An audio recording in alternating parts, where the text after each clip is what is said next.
my opinion, the single biggest insight to come out of Silicon Valley is that it is not about having a good idea.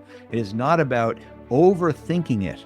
It is about quickly, cheaply, and easily figuring out some way to collide it with reality, because it's impossible to think it through. You just don't know. If you're doing something that hasn't been done before, you'll never get it right using an intellectual process. So what we get really good at is these hacks, these ways to do things quickly and cheaply and easily, so we can try hundreds of ideas, but we never would have got there as a thinking process. It had to be an experimentation process. Welcome to a special remastered edition of the Corporate Competitor Podcast, presented by Forbes Books. We're bringing back one of our most popular episodes, this time in a brand new way. Originally released as audio only, this conversation is now available on video for the very first time, giving you a fresh perspective on one of our greatest interviews. This is part of a new series we're calling the Corporate Competitor Classics, where we revisit powerful, timeless leadership lessons from the archives and bring them to life on screen. Today's episode features the co-founder of Netflix, Marc Randolph. He laid much of the groundwork for the service that has grown to more than 250 million subscribers and fundamentally altered how the world experiences media. He also served on the Netflix board of directors, and since retiring from the company, he founded or co-founded 6 other successful startups and mentored hundreds of early-stage entrepreneurs. His storytelling ability is off the charts, so you're in for a real treat today. Marc, thanks for joining us. It's a pleasure, Don. Great to be with you. Well, I've been fascinated, really, as I said to you as we were preparing, been fascinated by learning your story and reading your book, the book That Will Never Work. We'll have a link to it in the show notes. But you talk, one of the opening chapters, you talk right at the beginning about the myth surrounding Netflix's creation story, and you emphasize that the true challenge was distinguishing the viable idea from the non-viable ideas, right? And you even had a great quote in there. In my experience, about 1% of a company's value comes from its originating idea. The figuring it out part is responsible for the other 99%. Can you unpack that for us? Because many of us think, if I've got this great idea, I'm set. Well, let me tell you, Don, that 1%, that's being generous. It's pretty close to that the idea doesn't count for anything. And it's certainly one of the many myths that kind of surround entrepreneurship. You know, people, they have this sense that there's always going to be some epiphany story, some moment where all of a sudden everything became clear, like, Archimedes in the bathtub or Newton under the apple tree. We love this idea. I mean, some of these it makes for good Hollywood. It does, but listen, there's a good purpose for it too. I mean, we want to hear about the guys who can't get the cab on New Year's Eve, and then boom, there's Uber, right? Or you can't make the rent, or we'll throw an air mattress down, and then boom, there's Airbnb. But doesn't really happen like that. The famous story for Netflix was this idea that your partner Reed Hastings had a $40 late fee, and that boom, there's Netflix. Every startup story has elements of truth in it. Maybe there's a late fee, but maybe there's 100 other things that go into it. And as we said at the beginning, that idea is not the important part. Because the idea almost always is a bad one. It's almost always wrong. It's what you do with that idea that counts.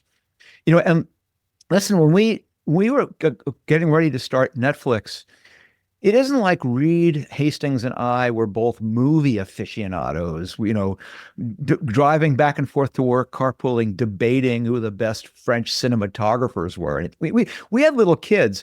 I was pretty much being fed a pretty steady diet of Lion King. So I was very, very pedestrian in my movie taste, and Reed too. It was more, we were looking for a business idea that had certain ingredients to it. And we went through hundreds of ideas. We had this this methodology, this is not a random process. And well, what would happen is Reed would pick me up at my house because we were carpooling to work every day. It's about an hour. And as the car would leave the driveway, I'd be ready and I would pitch him an idea. And it would go like Literally, this. Go, this is you guys would pitch every day. every day. I get in the car. Okay, Reed, got another one for you. Ready? Personalized shampoo. People are going to cut off a lock of their hair. They're going to mail it to us. We're going to formulate a custom blend just for them. And here's the kicker, they'll subscribe. And the same thing would happen every morning, which is nothing. He would just sit there staring blankly out the window as if he hadn't heard me. But Reed and I had been working together for a while, and I knew what was going on. There was this rapid fire calculation of pros and cons and risks and rewards and costs and benefits. And maybe if 5 minutes would go by, maybe 10, and I'd be patient because inevitably he You would would sit turn. in silence after you made your pitch and wait on Yeah, him to come back. wheels are turning, little steam coming off, and then all of a sudden he'd turn and kind of go, that will never work, and tell me all the reasons he'd come up with of why it was such a bad idea. And of course, I was prepared, so I'd come right back and we'd argue for the entire commute about the idea. And if needed, we'd argue the whole way home. And we did this for months, literally. I mean, we pitched personalized shampoo as a real one. We pitched vitamins. I pitched him personalized sporting goods. I did custom dog food. And then I pitched this ridiculous idea. All right, Reed, video rental by mail, which was equally ridiculous because this was back when VHS was king. That's what I was watching Lion King on. And so my idea, which was to have you order it off the internet and we'd mail you the movie, you'd keep it for a week and mail it back. I was an early subscriber. I sent you. I think I still have several of your DVDs. I shouldn't probably tell you that. Well, Okay. it's okay. All right. That's the statute of limitations long past. Good. But that idea was ridiculous too. And the breakthrough for us, and every entrepreneur has a breakthrough, which is all of a sudden, Reed cut me off mid-pitch one morning and said he'd heard about this technology called a DVD, little thin disc. And all of a sudden we realized that actually might unlock this old video rental by mail idea. And then that very moment, turned the car around and went back to try and collide the idea with reality. We actually bought a used music CD because we couldn't find a DVD and mailed it to Reed's house. And when it got there in less than a day for the price of a stamp, that was the moment we said this just might work. Wait. I got to get. You turned the car around. So I assume you took the day off of work that day. It was, but went back to, but this idea had actually been floated sometime earlier. Correct. It was floated as idea. It wasn't the idea of the day. Oh, no, it was just one more of 100 different ideas we'd tried. And we fully expected that, the argument was this will never work because they'll break. This will never work because, and so we said, well, let's listen. And this is the mark of an entrepreneur is you don't sit there just thinking, you go, if there's a way for us to collide the idea with the reality and learn something about it, let's do it. And so there we go. We're going to mail a disc to Reed's house and see what happens. And like I said, we couldn't find a DVD because it was in test market back then. That's how early this was. And so that's why it was a music CD. Music CD, right. And then that was the point. We said, this is worth more than just debate. And then, we did some more research. Then Reed wrote a check. He was my angel investor for $1.9 million. I rented a little office, hired a dozen people, spent 6 months building a little website. And then on April 14th, 1998, we launched the company and promptly found out that everyone who had told us that will never work was right, that it was a terrible idea. And that was fine. That's the nature of it. And so thus began, in our case, almost a 2-year journey of twisting and turning and trying new things and trying to figure out if there was some way to find the promise in this video rental by mail idea. As you told this story in your book, there was a line that you had that was so good where you said that the trick was for you to quickly, cheaply, and easily test as many bad ideas as you could. right? What a great entrepreneurial lesson there, because that too many of us are taking on things that are where the cost and the risk is big enough that, man, boy, if we fail, boy, this could put us out of business. So you were trying to find these unique ways to continue. What happened during those 2 years? You put your finger on it, which is that is this, in my opinion, the single biggest insight to come out of Silicon Valley is that it is not about having a good idea. It is not about overthinking it. It is about quickly, cheaply, and easily figuring out some way to collide it with reality, because it's impossible to think it through. You just don't know. If you're doing something that hasn't been done before, you'll never get it right using an intellectual process. And if you say, my test has to be perfect, you're right. It costs you millions of dollars. It takes you 6 months or a year to only to find out how bad an idea it was. So what we get really good at is these hacks, these ways to do things quickly and cheaply and easily, so we can try hundreds of ideas and do it faster and faster and faster and faster. And in Netflix, we probably tried 500 or 600 different things over the course of that year and a half before stumbling on the one that, lo and behold, actually worked. But we never would have got there as a thinking process. It had to be an experimentation process. I love it. Experimentation is, again, you're right. We want an epiphany because it's great. It's a good soundbite.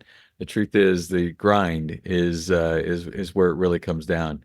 Uh, Grind is real. the grind is real. In 2000, the year 2000, you and the team really had this pivotal moment. I love this story as well. When you went to Blockbuster and you were trying to talk to them about taking over their online business, and they rejected you. How funny is that, right? But you shared there that there was this quiet flight home, but along with the quiet flight home came a chip on the shoulder and this desire can you share with us a little bit about how rejection fueled you and what it did to kind of give you a little extra oomph? Yeah, you need a little bit of backdrop on what was happening then. I said before, we struggled for a year and a half and finally unlocked it. And it was by doing this all you can eat, no due dates, no late fees, subscription program. Right, And I don't want to get into too much geeky stuff, but subscription programs have some amazing benefits, but their downside is they're incredibly expensive right. because you pay all the cost of acquiring the customer up front and then recover that cost slowly over time. And man, we were crushing it. I mean, people were flooding in, but that meant that money was flooding out, which was not a problem. This was the spring of 2000. This was the era of irrational exuberance. Um, and if we needed more money, I just went out on the road, put a green flag up, and then a dump truck full of money would back up in the driveway, and we'd go out with our wheelbarrows and bring it in. And all of a sudden, money is nowhere to be found. If you have a .com at the end of your company name, it's the scarlet letters. Uh, and we're in deep, deep, deep trouble. We're about to go bankrupt being successful. And there's a phrase you use when you're in that type of situation that we use in Silicon Valley. We choose to pursue strategic alternatives, which is basically this code word for we have got to sell this sucker and we've got to sell it fast. Um, and the obvious strategic alternative at the time was Blockbuster, Right. uh, but they basically wanted nothing to do with us. They were 1,000 times our size. We were, I think, on track to do $5 million at that point. They were doing $6 billion. They had 60,000 employees and 9,000 stores. Couldn't get a meeting, struggled for months just to get him to return a phone call. And then finally, when we get the call, we say, it's done. We've saved the company because Blockbuster is going to save us. We'll merge, they'll run the stores, we'll do the online business, we'll build this blended model we'd researched. Good to go. And of course, there we are on the 28th floor of some glass and steel building in Dallas, Texas. And we're pitching, and it's going great. they're nodding and they're asking good questions. And then they ask the big one, which is how much. And we, of course, had rehearsed this on the plane. And at that point, we were in the hole for about $50 million. That's what we had raised and spent getting to that point. And so we said, wouldn't it be elegant? $50 million. And there is this silence in the room as I think they were trying to calculate how much hubris this company could possibly have to think they're worth $50 million at the depth of the dot-com crash.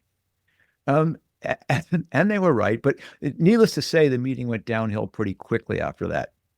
And as you mentioned, it was a long, quiet ride on the plane back to California because now we knew that Blockbuster wasn't going to save us. And in fact, they were going to compete with us.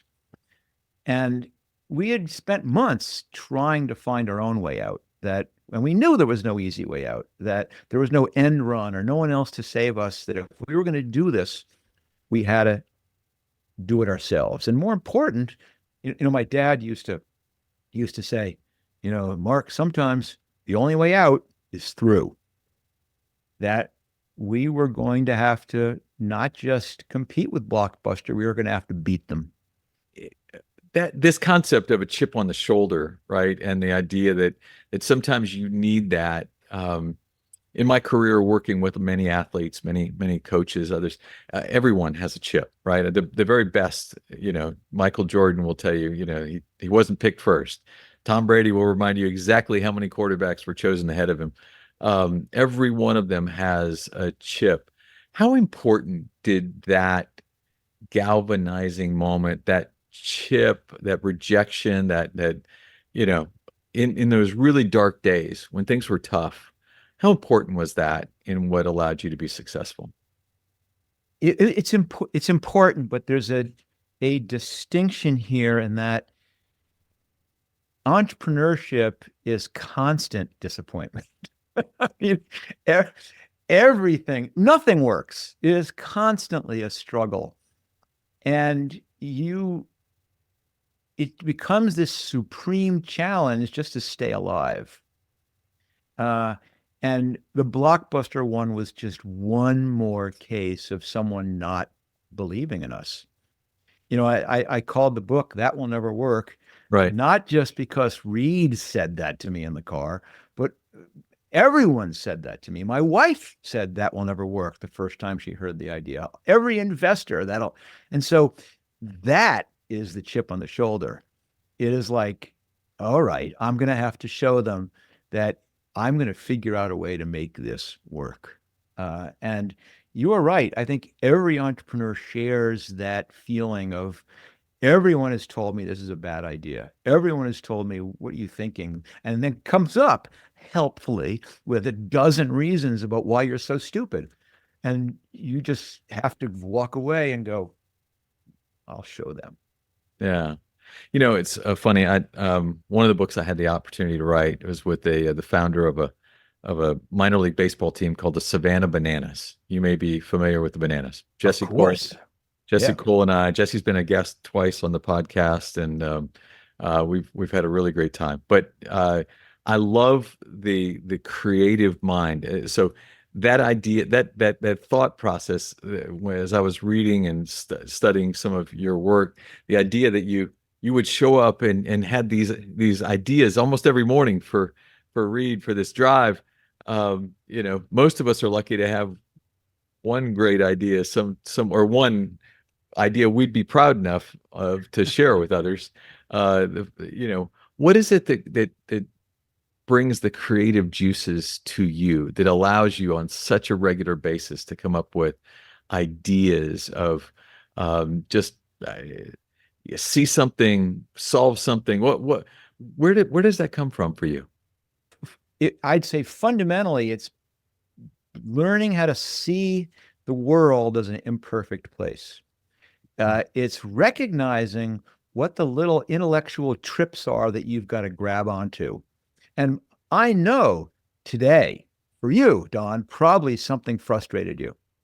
I mean, who knows what it was? Mhm. You know, the elevator was a little bit too long, or you're not, was it working? Or that happened to me yesterday in a airport parking garage. We're all sitting there, but something happens every single day. And what an entrepreneur does is makes that next leap of why does it have to be like that? I wonder if there's a way to do this differently. I wonder if I could. And you do that enough times, and you're sorting through ones that all of a sudden are intriguing, and eventually one of them grabs you harder than the others. But you never stop this seeing what's wrong and thinking to yourself, there's got to be a better way to do this. I mean, video rental is a perfect example. I mean, listen, you think I was the first person to go into a video store and go, this experience sucks? No, a million people did it before me. Reed and I just happen to be the ones who go, I wonder if there's a different way to do this. I wonder Mm. if we could harness this new internet thing to, I wonder if the stuff Amazon's doing, selling books, if there's some, and that's what an entrepreneur does. That's where this comes from. That's where these ideas are. You're just Yeah. constantly, we have a bunch of, I mean, listen, we have a bunch of us who do it for a living, do have more sophisticated ways of ideation. But the one that every single person can use is that simply that one is look at the frustrations in your life and then ask yourself, take it the next step. What could I do differently? See the world as an imperfect place and ask what frustrates you. I like it. Boy, you know, you write articles often on your website. And one that you wrote titled "You Are a Team, Not a Family," where you compared Netflix to a professional sports team playing at the highest level. But I love it. In it, you drew some great parallels between sports and business, a big important part of what we do here regarding playing time. Novel approach, right? Yes. No, look, I like it. But again, I feel many of the same things. But I love the thing too that you don't fire your family, right? You don't fire your uncle, but you will fire a teammate. Um, how did this philosophy around the difference between family and team approach guide your approach to leadership at Netflix? We believed that what makes someone want to work at a company is being treated like an adult. It's being given the opportunity to have impact. It's not being constrained and judged, but being able to unleash yourself, your creativity, your thoughtfulness, your decision-making ability. And what you realize is that most companies, especially as they get bigger, are building all these guardrails around people. You know, okay, Don, you've got a $30 million budget. We expect you to go out there and land these huge contracts, but if you want to fly, you can fly business class if you're flying more than 8 hours, but or you can only stay in this coat. I mean, what the heck? You have the decision making to make these big decisions for the company, but we don't trust you to make the little ones. And so the Netflix experiment was let's free ourselves. Let's get rid of all of these guardrails. You know, I imagine you're probably familiar with the Netflix travel policy. Right? There isn't. There isn't You know, one. our Yep. insurance policy, there isn't one. Our vacation policy, there aren't any policies. They're all the same, 4 words. Use your best judgment. But what this comes down to the sports team analogy thing is that the most important thing is being surrounded by other people who are of high thoughtfulness and judgment. That you can't take one person and have them surrounded by a bunch of bozos. And what people love the most is being on, and I'll use the team word here, being on this team where everybody is playing at the top of their game. Before we continue, I want to remind you that if one of your 2025 goals is writing a book, but you don't know where to start, I'm here to help. In my new role as publisher at Forbes Books, I'm working alongside a world-class team to guide aspiring authors like you through the process of getting published. Whether it's a story, a big idea, or a project close to your heart, now's the time to make it happen. Just visit forbesbooks.com/Don to get started. You know, you've powerfully answered a question that we generally ask every guest on this podcast. It's the only question we ask everybody. I actually have always argued that the word teams is even overused in a corporate environment. That too often people talk about a team. The truth is, it's just a bunch of individual contributors get with the same paycheck, right? And but a team, and we've been on them. There's a different environment when you actually create a team atmosphere. For those who are trying to build a team from individual contributors, you've given a couple of great leads here, right? This be free to think, be treated like an adult. What are the things you would say we need to do with those we employ to help draw them together in a way that they become truly a team? Yeah, we do think about that a lot. And the term that we've used internally is it's called freedom and responsibility. Hmm. Um, that you want people to have the freedom to make decisions on their own, but the responsibility to accomplish the things we've all agreed are the important things we have to accomplish. And it's as for a startup, it's easy because you usually only have a handful of people. And Right. so you can communicate with everybody pretty easily. And more importantly, you're so busy. You have 10 people doing the work of 100. There is not time for any kind of command and control system where, all right, Don, here's what you do. Here's how you do it. End of the day, let's see. No, all I can do is go, you see that peak over there? I'll meet you there in 2 weeks. And I need you to have the entire sales infrastructure built. I need you to have the product ready. I need you. And I'll meet you there in 2 weeks. And you're going to bump into stuff that I could never anticipate. You're going to use your own skills and background experience to overcome those. You may have to go the long way around. You may go up and over, but I trust that you're going to get there. And Mm. I trust that you're going to trust everyone else is going to get there. And so we all have this common objective and we're all going to solve the problems of our own independently. But we're working for a common goal. And it's easy for a startup with this 10 people. It So how gets do you really scale it? hard when it's really hard because you have someone who shows up, you got to be 100 people, 50, 200 people. Someone shows up on the mountaintop late Mhm. and you go, ooh, this is bad. All right. Everybody, I need status reports so I can tell where we're falling. And everyone goes, oh, status reports. Or someone shows up, they got there on time, but they overspent. And you go, oh, okay, from now on, I want to pre-approve all expenses over $5,000 and everyone. And eventually you get to that thing I talked about earlier where you don't trust anybody. And the high performers go, well, I don't want to work in a place where I'm not really making decisions and they all leave. But here's the And who fundamental you're piece. left with are the ones who you're left with You're, all the bad decision makers. that's a point. In fact, most companies have built a company with guardrails to protect them against all of the people with bad judgment. And what Netflix experiment was, what does it look like to build a company for only people with good judgment? Really Mm. hard. But here's the fundamental piece is that I'm giving you stuff that works for me. And if I had to pick the single biggest thing about building a strong culture at a company, it's that it has to be genuine to you. Because I often say culture is not aspirational. A culture is observational. Mark, you were born in Chappaqua, New York, and an important part of your upbringing, and you mention it often, is going to the National Outdoor Leadership School in Wyoming. In fact, I know you've even shared that you attribute almost all of your professional accomplishment to that experience, which is pretty incredible, right, for all that you've achieved. Can you tell us, tell me, I don't know anything about the school other than what I read in your writings. Tell me, what is it about it that made such a difference for you? So fundamentally, what NOLS is, the National Outdoor Leadership School, is a leadership school. And it uses the wilderness as a classroom to teach leadership. Mm. And it does so in an experiential way. I went for the first time when I was 14 years old.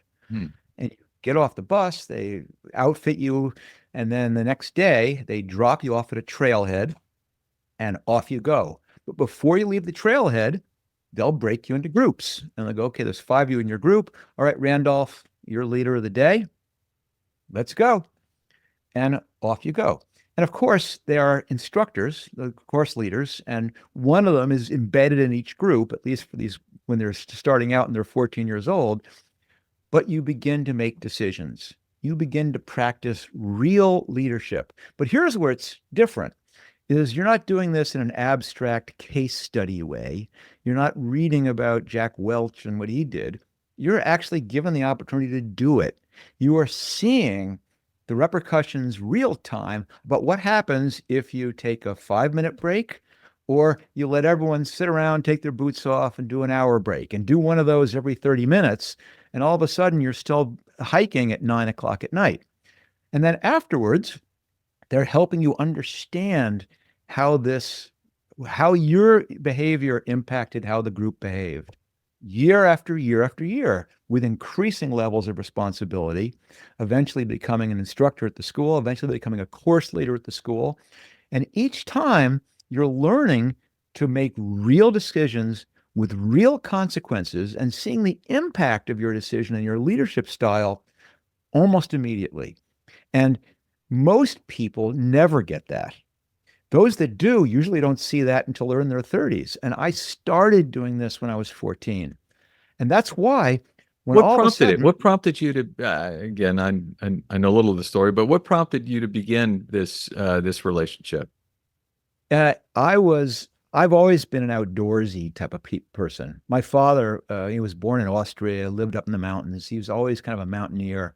And so I, I'm not sure whether this is the NOLS background or the entrepreneurial or some combination of the two, but he understood the nature of risk. Hmm. So I'd come home, I'd be in middle school, I'd be 10 or 11 and go, hey, our outing club, we're going caving. And rather than going, what are you, crazy? You're going to get killed, you get stuck in there. You go, that sounds fantastic. And off I'd go. I'd go, you know, I want to learn how to rappel. I want to see if I can rappel off a branch in our backyard oak tree rather than you're going to break your leg. He goes, well, we have a rope in the garage. It was always whenever there was a fork that involved doing something that was risky, he was encouraging. You know, in college, I tell people I majored in extracurriculars.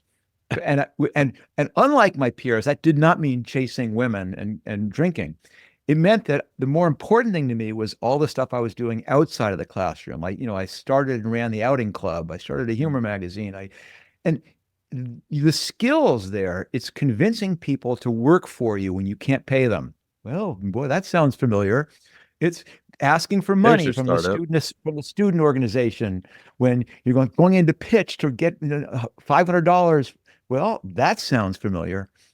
It's I've been doing this for my whole life. And so all of a sudden I began doing it for real stakes. It wasn't the first time. There's the book I told a story in the book about when I panhandling in Hartford, Connecticut.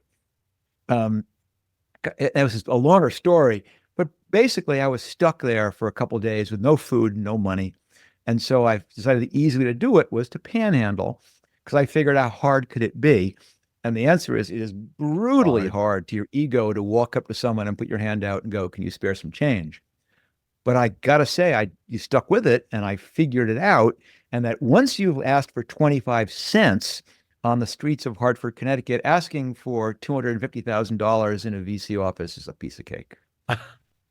But Knowles, as important and as impactful as the program was for you, is there someone that you think of today who was integral, whose lessons, things they taught you, are part of? I mean, you've given some great examples, but was there a mentor, a person involved in that program that made a difference to you that you think of today? There's no question. I think about it frequently. And because one of the lessons that was important that someone my age learned was personal responsibility. Hmm. And this particular course leader, one day we'd hiked maybe hour around a lake to go do a rock climbing class. And beautiful morning, so I put my sleeping bag out to dry, threw maybe, I don't know, this sweater in my backpack. We all go around the lake. It starts to get cloudy. We're all kind of looking nervous. It starts to drizzle. Now we're all looking real nervous. And he's not reacting at all. Starts to rain. And we're all going, we need to get our stuff. He goes, what do you mean? You knew we were coming around. You knew we were going to be a couple hours away from camp all day. And let us sit out there in the rain, let our sleeping bags get soaked back at camp. Because he goes, if you can't learn to take care of yourself, you can't always count on me to take care of you. Mm. And never, ever since that moment have I ever left camp without thinking about what do I need in case I get stuck away? What if something happens? And it's a not just a camping thing, it's a life thing. And it was such a Great lesson.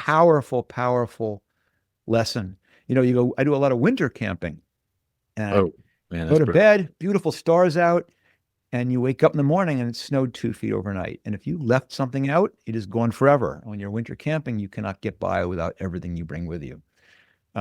It's it's part of being an entrepreneur is semper paratus. It's being prepared. It's things are going to go wrong. Things are going to break.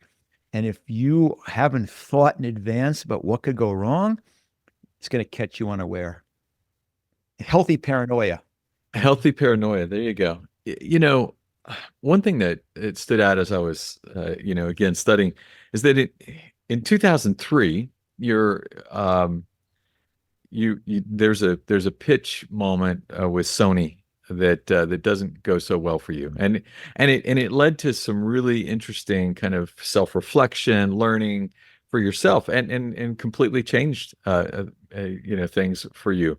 Tell me, um, can you tell me the story? Tell me what you and tell me a little bit about what you learned in that period of time. As I mentioned before, Reed was my angel investor. He was the Right. chair of the board, but he wasn't working at Netflix. He was Right. in Silicon Valley, continuing to do some things. And I was running the company. But Reed, of course, had wanted to keep his hand in. And so he was, we'd chat all the time. We'd talk by phone a couple times a day. And then I was working at my desk late one night, and a little knock on the office door, and Reed's head pokes in and goes, "Hey, we need to talk." And as we all know, that usually is not the intro to a very positive interaction. And it certainly wasn't in this case either. And he comes in and basically goes, "Listen, Mark, I'm concerned. Uh, I'm kind of watching you as a CEO, and you're doing okay, but there's some issues that I'm concerned as we go faster and begin scaling, we'll have problems with." And he's leafing through a PowerPoint on his notebook computer as he's telling me these things. And once I realized what was going on, I go, Reed, I am not going to sit here while you pitch me on how I suck. And he was almost completely taken aback because it wasn't his intention. But he closes the computer and basically explains that he's really nervous about me remaining as CEO. And what I was scared he was coming in to do was fire me. Mm. And he could have, because he was chair of the board. He had a bit more stock than I did because he had made the initial financial investment. But that's not what he was pitching. He was really saying what he wanted to do was join the company full time and have us run it together. Mm. And it was a very, very dramatic moment in my life because as anyone who starts a company, you have this dream, and my dream was to be the CEO of this big successful company. But as you begin to piece it apart, you begin to realize it's actually two different dreams. There's the dream of you being the CEO, and there's the dream of it being a big successful company. And that, what do you do if they're in conflict? And I Mm. realized that the successful company dream wasn't just my dream. It was also the employee's dream. And certainly it was the investor's dream. And in some ways, even the customer's dreams.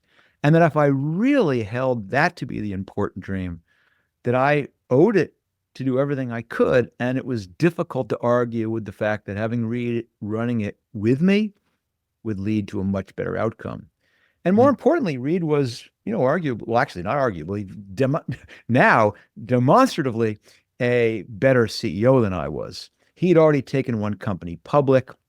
Uh, he had a much better reputation on Silicon Valley, and it would be foolish not to do this with him. But what a smart moment for you to be able to realize, because for many of us, we don't see our own kind of where we're where we're deficient or where we could be better. And your self-awareness there was pretty, the fact that you were able to be made aware, I guess is the best way. Uh, I'm flattered that you would call it a moment because it took more than a moment. It required going home that night, sitting on the porch, maybe might have been a bottle and a half, 2 bottles of wine before Adult finally in the beverage. wee hours with my wife, I go, I have to do this.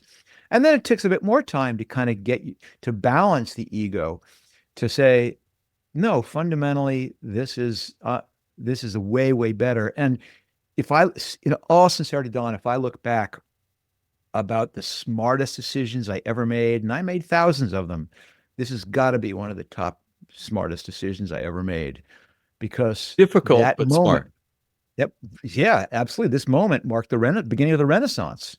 Mm. The next 4 or 5 years where we ran the company together marked some of the biggest changes, innovations, formation of culture uh, that really shaped what Netflix became. And then certainly, if you look at what Reed has done with Netflix since I left, it's even more remarkable. So it was such an amazingly powerful, wonderful thing. And you're right, there's a humility, and every CEO, almost every CEO, is going to outgrow themselves because the fundamental truth is that the things that are required in those first few years is a completely different skill set than what's required in the subsequent years. And if you can't recognize that, you are setting yourself up for disappointment, as well as setting the organization up for disappointment. And Mm. I try and let people know who go through this that there is a far side to it. That looking back, the pride you feel in your company being successful is infinitely greater than any regret you may have had that you're not the person who brought it there. Uh, Especially when you know in your heart that the odds of you being able to do it were probably pretty small. That's powerful. I'd love to ask you one last question. It's one we really have been digging into lately. And it's about the concept of momentum, right? Mm. For many of us who love sports or who are involved in sports, it feels like you can often see it. You can even feel a momentum shift. But it's true in business too, right? In business and in there's a moment often, a spark occurs that something can happen if you're prepared for it, if you're ready for it, that allows you to propel yourself or maybe even your opponent, if you're on the wrong side of it, forward. Like this spark becomes important. First, I'd love to ask you, do you believe in momentum? Uh, yes. Okay. So, secondly, as you think through your incredible business career and all the different organizations that you've had a chance to put your imprint on, is there a moment you can think of where a spark occurred, something occurred that absolutely just allowed explosion to happen, allowed you to go places that you've been muddling along for some time, and then suddenly, boom, something happened that changed the direction, the momentum for you and the team. So I could, boy, I can go about 50 different directions with this because I do think about this all the time. And I'll give you the down the middle answer. Then I need to be a contrarian, give you a slightly Please. different spin on things. So Okay. the first thing is that one of the ways you were speaking about momentum is a million times true, which is that you've got to put yourself in a position to take advantage of those sparks. And I just finished that last thing we were speaking about by saying that um, so much of this is preparing yourself for when things go badly, Mhm. this paranoia. But you have to be doing the opposite. You've got to be constantly envisioning what could go right. Mhm. And it may not go right. In fact, the odds of it going right, what's the whole range of things that could break my way? And if they do, how do I take advantage of it? Mhm. And as a quick story, going back to sports, I played second base. This Mhm. is back in high school baseball team. And that was one of those classic. I was, backing up. So the ball gets hit to short, something like that. I run behind. I'm backing up first. Uh, Ball, of course, goes wide. I snag it and get the runner out at second. And I came in to the bench, and everyone goes, "Oh my God, that was amazing play. How did you know to be there?" that when the ball would get there, and I go, I'm there every play. What we do every practice, right? Yeah. And it's like I run back from second to behind first every single play at the time that it gets hit to the field. And no one ever sees that. They just see the one time you happen to be in the right place at the right time. Business is so much like that too. All right, so here's my less more contrarian view. Please. Is momentum terrifies me. Mm. I I see it happening, and Mhm. it scares me. Momentum is dangerous Mm. because I am a strong believer that the world constantly changes, especially in the business world, and that you have to constantly be evaluating your scenario, your situation, and be prepared to change before it becomes obvious where the world's going. And what momentum does is it dulls that intuition. You fall prey to the prior performance is some in the guarantee of future results, or whatever that warning is you Like always see in a commercial. financial perspective. Right. Yeah. Exactly. I go, so it's what gets every large company into trouble is they begin going, wow, look at quarter after quarter. I can It see sure the next seems two, three easy. quarters looks great. And so let's begin focusing on efficiency. We'll bring in these people who are really great at supply chain and logistics, and we'll reduce our costs. And then the world changes, and those people are clueless about how to pivot a company. So uh, momentum scares me. I love that, and I will tell you, I totally agree that one of the great challenges is that if you're not constantly iterating, right? If you're not constantly momentum is not guaranteed, and that's one of the things I think that we've learned in studying this is that it's very cyclical, and you have to be ready to start the cycle again, as the next spark comes your way. But anyway, it's been a fascinating journey studying this for quite some time, and I really value your input. Thank you for that. My pleasure. Mark, I you your work is incredible. I love the passion you bring to it, the energy you have here. I can only imagine how great you are on stage. Hope we get a chance to share one day. But more importantly, today I am a better corporate competitor because I had the opportunity to learn from you over the last Oh, hour. fantastic. I thank you, thank you, thank you, and I appreciate you. It's my pleasure, Don. Glad that someone can get some benefit from these crazy stories. Man, that was fantastic. Mark is what a just a font of knowledge. I felt like I could have continued to drink for another couple of hours. There was so much goodness coming our way. But four great takeaways, right? And I'm going to try to buzz through these because they're so good. The first is when he talked about the importance of entrepreneurship, and too often we talk about that epiphany story, that moment when you're on Mount Olympus and lightning strikes and you figured it out. And he made the point that it's not about having a good idea, it's about colliding all those ideas with reality and continuing to test the ideas to see what works. Is great line, right? 1% of a company's value comes from its originating idea, and then he even argued that that might be too high. But it's the figuring it out part through testing that generates the other 99% of a company's value. So, that was encouraging because too often we're worried, like, oh man, is that a good enough idea? Test it, take it, collide it against reality and see what happens next. Then I thought when he started talking about Netflix and its culture, he talked about the challenges of guardrails, and that if you're really trying to build the right cultures, guardrails are often established to try to keep bad decisions from being made. But what you really want is to hire a company of people that are good decision makers, right? Build a company. I loved his line when he said that. I want to build a company for people who make good decisions. What a funny line. He says, have you ever heard of Netflix's travel policy? Its vacation policy? No, it comes down to four words: use your best judgment. That if you're given a $30 million budget, but you're not even trusted to book a flight in the right cabin. What does that say about what the company is thinking? So, create thoughtfulness, create good judgment, create and make those the values that you reward and what you generate as a group of people that want to come together to do something special. I loved his idea of his daily pitch sessions on the drive to work with Reed Hastings.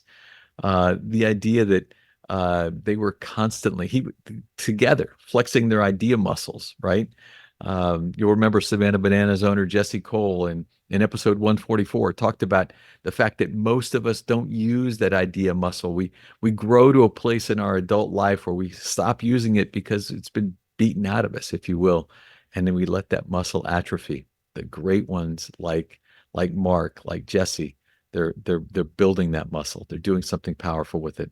And then finally, when he talked about managers at Netflix have only two responsibilities: hiring well, right, cutting smartly, right, as all together in that. But then the second responsibility is to make sure that everyone on the team has the knowledge and the context around that knowledge so that they can make good decisions, right? We want a company of people that make good decisions. And when you do that, when you have a group of people with high intent, amazing things come to be. I don't know about you, but I'm buzzing right now, fired up, ready to keep learning. And but Mark really took me someplace today I haven't been in a while. I hope you are a better corporate competitor today. As a result, I appreciate you.